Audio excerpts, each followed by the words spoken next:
Hello, traveler! Today, I'll show you what to visit in Rome for an unforgettable 3-day trip.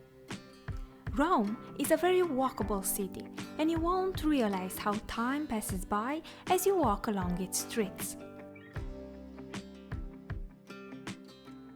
Before we begin, please don't forget to like this video and subscribe to our channel. We start our first day from Piazza della Repubblica. From here we walk straight to one of the most iconic landmarks of Rome, Fontana di Trevi.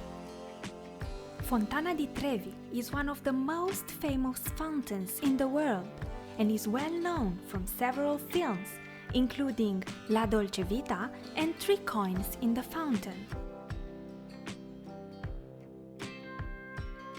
There's a myth stating that if you throw 1 coin in the fountain, you will return to Rome.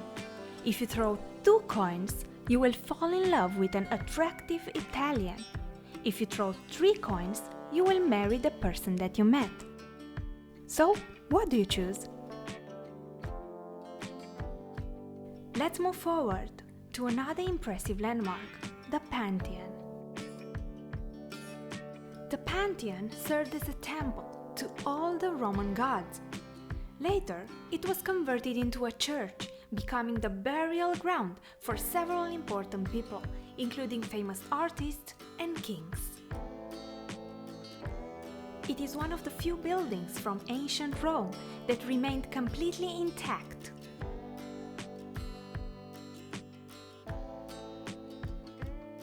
As you step inside the Pantheon, you'll be overwhelmed by the grandeur of this construction. It will make you feel tiny, as you are supposed to feel in front of the gods.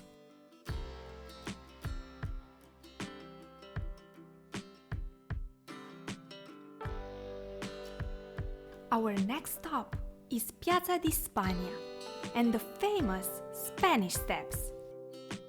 This square is the meeting point of some of Rome's most glamorous streets: Via Condotti, the center of fashion shopping in Rome, and Via del Babuino, that connects Piazza del Popolo to Piazza di Spagna.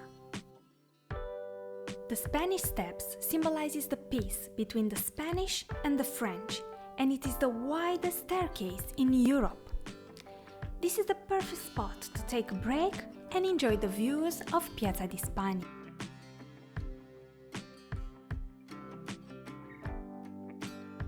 There are 2 more important sites that you can visit not so far from the Spanish Steps: Parco Villa Borghese and Piazza del Popolo. Unfortunately, we didn't manage to visit them, that's why I don't have any footage from there, but I'll present to you both of them in a few words. Parco Villa Borghese is the largest public park in Rome and is the perfect place if you need a day off from the busy streets of Rome. Piazza del Popolo is a large ellipse-shaped square and was the main entrance to the city during the days of the Roman Empire. Here you will find beautiful buildings, monuments, fountains, and memorials.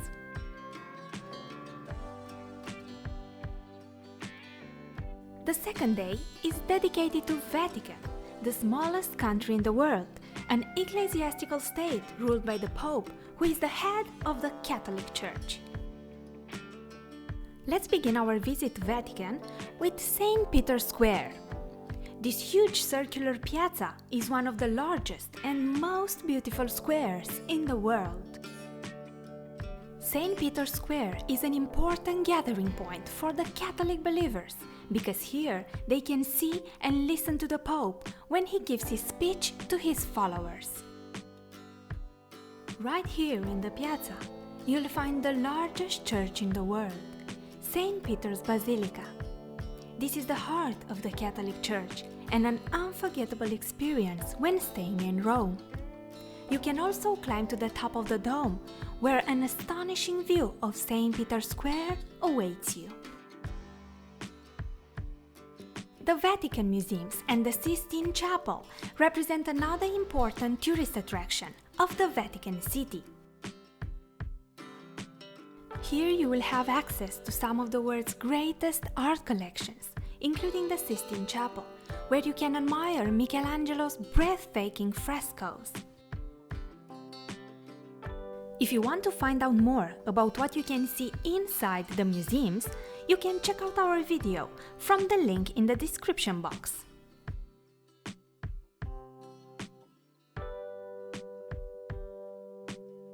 We arrived at the third and the last day in Rome. So let's get the best out of it. Our first stop is Piazza Venezia. This is the most central square with several major roads converging here, including Via del Corso and Via dei Fori Imperiali.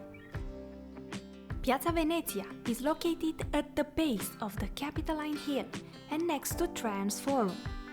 So there are many tourist sites that you can go visit from here. From Piazza Venezia, we'll take the stairs to Piazza del Campidoglio, situated on the top of the Capitoline Hill. Here we'll discover another masterpiece of Michelangelo, a public square designed by him. The popularity of this hill is also due to its proximity to the Capitoline Museums and the legendary sculpture of the Capitoline Wolf. The bronze she-wolf sculpture that you can see in the square is a replica, the original being housed in the Capitoline Museums. Let's continue our tour with the Colosseum Archeological Park, which is the city's most famous archaeological site. This place is home to some of the most important wonders of antiquity and some of Rome's most recognizable landmarks too: the Colosseum, the Palatine Hill, and the Roman Forum. In the valley between the Aventine and Palatine Hills, you will find the Circus Maximus. It was the first and largest stadium in ancient Rome. In this place, people used to gather to watch chariot races, gladiator fights, processions, and other major events. Bocca della Verita, or the Mouth of Truth, is a worldwide famous marble mosque located in the portico of Santa Maria in Cosmedin Church. According to the legend, it eats the hand of liars. That's why you'll see many tourists putting their hand in the mouth to see if it bites. And make sure you visit the church too, because Santa Maria in Cosmedin is a wonderful example of medieval architecture.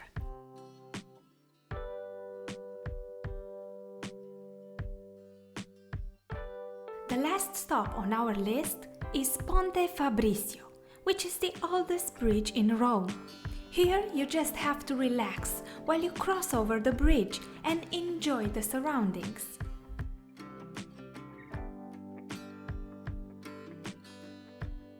This was our 3 days itinerary during our stay in Rome. I hope it will be useful to you if you are planning to visit the city.